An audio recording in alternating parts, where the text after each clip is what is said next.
Hey everyone, Randy McGuire here, coming to you live, COVID cut and all, from the city that invented the wave, Calgary, Alberta, Canada. I'm here to invite everyone in the whole wide world to join me in the playing of a little game I like to call the new COVID game. First, I should probably tell you a little bit about myself, why I don't see things the same way most folks do, and how my little game, which you're just gonna love, came to be. I definitely have a different perspective on things from most people. And this is especially true where government is concerned, especially when they explain how they're harming me for my own good. I was born here in Calgary in the spring of 1970 to a troubled 17-year-old mother and her wannabe biker husband. My mom, fighting an ultimately losing battle with drugs and her own personal demons, nonetheless carried and delivered another baby just 10.5 months later. My sister and I were in for a trip. Long story short, we both ended up in the custody of Alberta Family and Social Services. The outstanding feature of our first 12 years in the system was the fact that not one person ever took either of us aside and said, "Hey, how's your life at the Boaties? Everything okay? Is it safe for you there?" Never once were we spoken with outside the presence of our tormentors. My experience is neatly summarized in my application to the Victims of Crime statement I submitted in response to this notice. From the outset, my sister and I were unified in our decision to accept whatever outcome we were handed subsequent to our application to the Victims of Crime program. We agreed in advance to not appeal any decision that didn't go our way. The emotional toll simply wouldn't be worth it, and a single citizen is never going to beat either the government or the lawyers they hide behind. I sent 2 emails after receiving the VOC's decision in our case to the lawyers representing us. To this day, I have not received a reply. We were denied access to the very fund intended to compensate the minor victims of crimes for which the government themselves had failed to press charges, and this on the basis of no charges having been filed. I hope you can see how these experiences have shaped me into what I feel myself to be, the ultimate societal canary. I can feel the tentacles of authoritarian power once again surrounding me, threatening to return me once again to the abject misery of my childhood. I can't sleep at night. I have trouble working. And I strengthen my resolve to never, ever go back there. So what is it about current government action that has me so on edge? Randy Hillier explains in an interview with Denis Rancourt.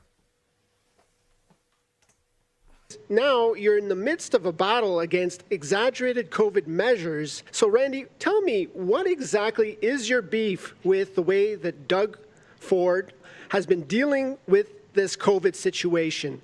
There's a number of big problems, George. Everything from the diminishing and absolutely castrating our democracy, investing all powers into the premier and his special COVID command table. That's one thing.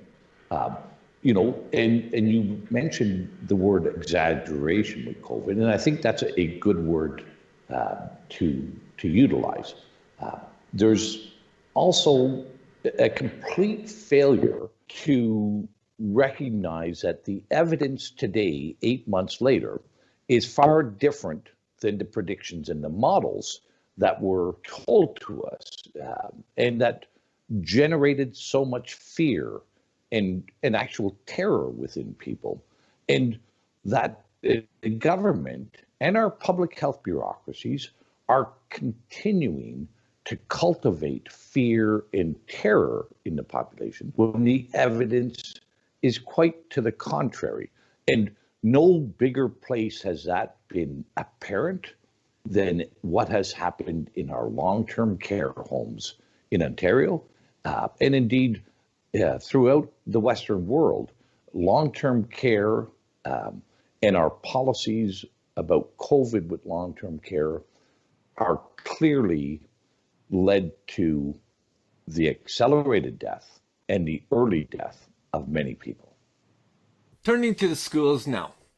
Despite the truth of the harsh language used in my VOC application, I do credit the kindness, compassion, and professionalism of countless teachers who, with and without knowledge of my home situation, made school a sort of sanctuary for me.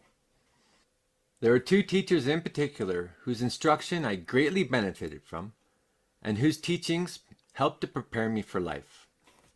The first was Mr. Ron Staines, whose presentation of an advertising unit to our grade 8 class taught me all of the ways advertisers attempt to manipulate us. Appeal to sex, appeal to emotion, appeal to rationality, don't see that one much no more, appeal to prestige, appeal to fear, recognize that one lately?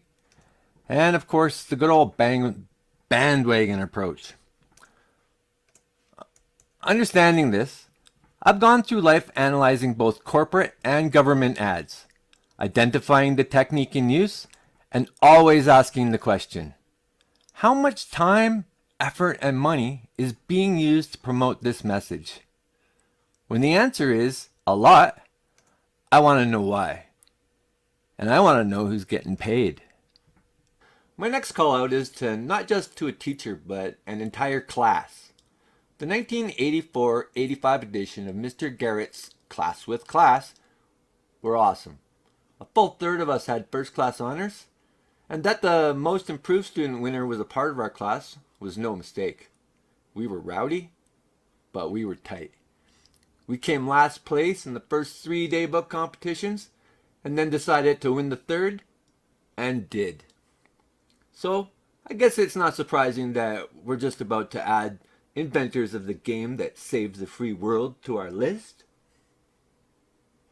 Mr. Garrett taught us about the Soviet Union and communism. We learned how the attempt to create equal outcomes for people with a wide variety of skills and aptitudes was accomplished by the murder of the productive, by the lazy, resentful, and envious. We learned about the gulags, forced sterilizations, and mass murders. How the government turned the citizenry against each other, pitting neighbors against neighbors, and establishing official snitch channels. And we learned about Pravda, how the Soviet government used its stranglehold on the only information source available to a captive population to distort people's perceptions. We learned what gaslighting means. We learned how the attempt to create equal outcomes for individuals of widely varying capacities was ultimately responsible for the "they pretend to pay us, we pretend to work" ethos that was prevalent among the Soviet population. Ultimately, we learned that resentment and envy are a poor foundation for a civilization, and that government freed from the constraints of democratic oversight, as in Trudeau's decision to suspend our parliament at the outset of this pandemic, can only result in the dissolution of the rule of law and the ultimate tyranny of the population. Above all, the class with class were sub-killers. The poor subs. They'd be going about their lesson, comfortable with the seeming compliance and attentiveness of our rather close-knit class. Unbeknownst to them, notes were being passed. Suddenly, as the second hand on the clock struck 12, 30 teenagers would start coughing and banging on their desks. Minutes later, they would burst out in laughter and fall to the floor. One teacher, after having experienced both of these, briefly used his pointer to conduct the rousing rendition of "O Canada," triggered by the arrival of 1022. Then he snapped, threw his baton in the air, walked out the door, and never came back. You see, authority has no answer to unified non-compliance. It becomes paralyzed in the face of it and begins to realize the true nature of the relationship between leaders and the people they're supposed to be working for. Rocco Gelati, interviewed by Tanya Cazell for Bright Light News, explains. Can we start with what the role of the government is? So governments, while they're supposed to reflect the will of their citizens and the democratic process and protect their citizens, spend most of the time doing the opposite. Governments need to be feared and mistrusted. And I mean, a lot of constitutions, that's why they have bills of rights and charter of rights. The charter of rights is there to protect the citizens of Canada against the government. That's why it's there. If governments didn't commit these atrocities against their own citizens, we wouldn't need a charter of rights. It's high time we, the people of the world, wake up and start taking all of the government models and predictions for the threats they truly are. Which brings us to the new COVID game. Every year, on the 11th minute of the 11th hour of the 11th day of the 11th month, the citizens of Commonwealth nations around the world pause for a moment of silence to remember the sacrifices made by the thousands of men and women who have fought and died for our freedom. One line I've seen used as a part of the media's ongoing campaign of fear is that the COVID-19 crisis is this generation's World War II. I say it's time to start taking them at their word. I urge every man, woman, and child watching this to spend between now and Remembrance Day researching and learning about all of the things our dictatorship-loving and now practicing Prime Minister Justin Trudeau has been doing since the beginning of this bogus crisis.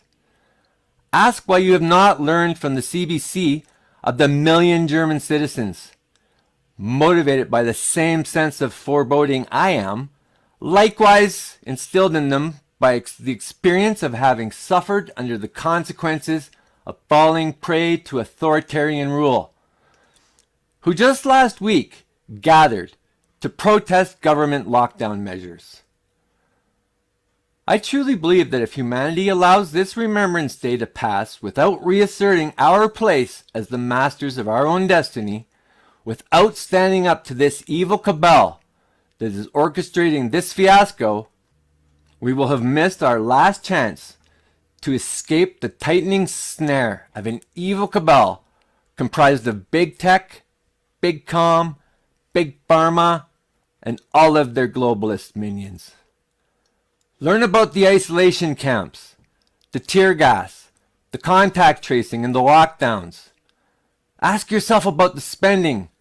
Learn about the $250 million no-bid contract given to a 7-day-old company with 2 employees.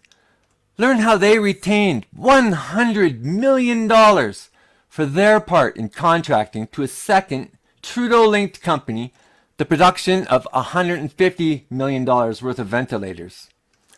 Ask why our health officers have steadfastly denied the efficacy of a thoroughly proven, conspicuously non-patentable treatment to the public. We've treated 1,900 positive patients with the successful use of hydroxychloroquine, zinc, and either Zithromax or doxycycline. We have had one hospitalization and a 0% mortality rate. And we noticed that treatment early, within the first 2 days to 3 days of diagnosis, had that high success rate. Ask yourself why the only problems ever identified by the left and their globalist minions are those which by their very natures are insoluble. And why do they need so much money pretending to actually try and fix them? Climate change, systemic racism, unconscious bias, and now COVID. I know we humans and viruses have a long history together, and I understand the absolute futility of preventing a virus once at large, from working its way through a population. I wonder if they're locking us down to prevent us from achieving herd immunity before they have a chance to come up with something passing as a relatively non-lethal vaccine and forcing us to take it all. Find the clip of Jacinda Ardern describing the fate of New Zealanders who object to the door-to-door administration of COVID tests to every man, woman, and child.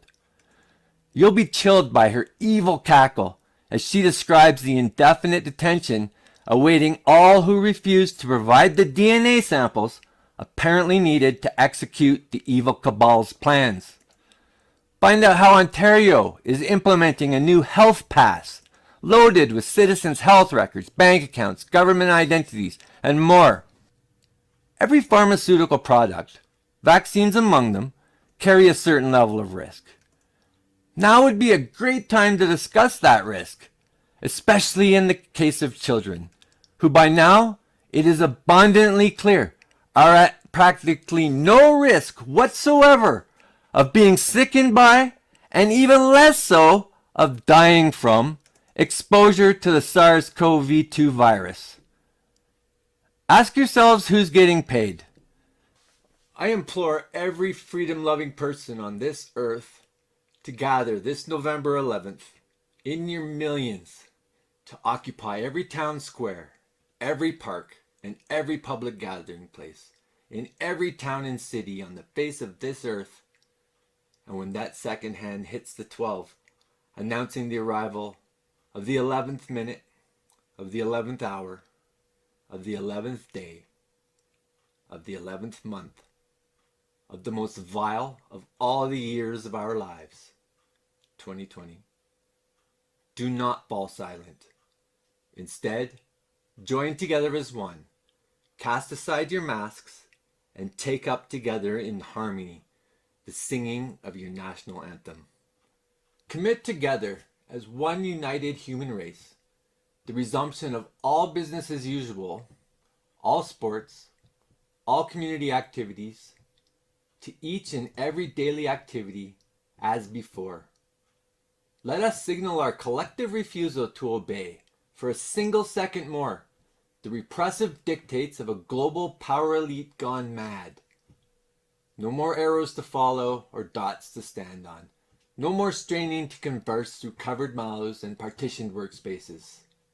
In short, let us commit to the vision outlined in the Great Barrington Declaration, now signed by over 11,000 medical and health scientists, 32,000 medical practitioners, and well over 500,000 concerned citizens.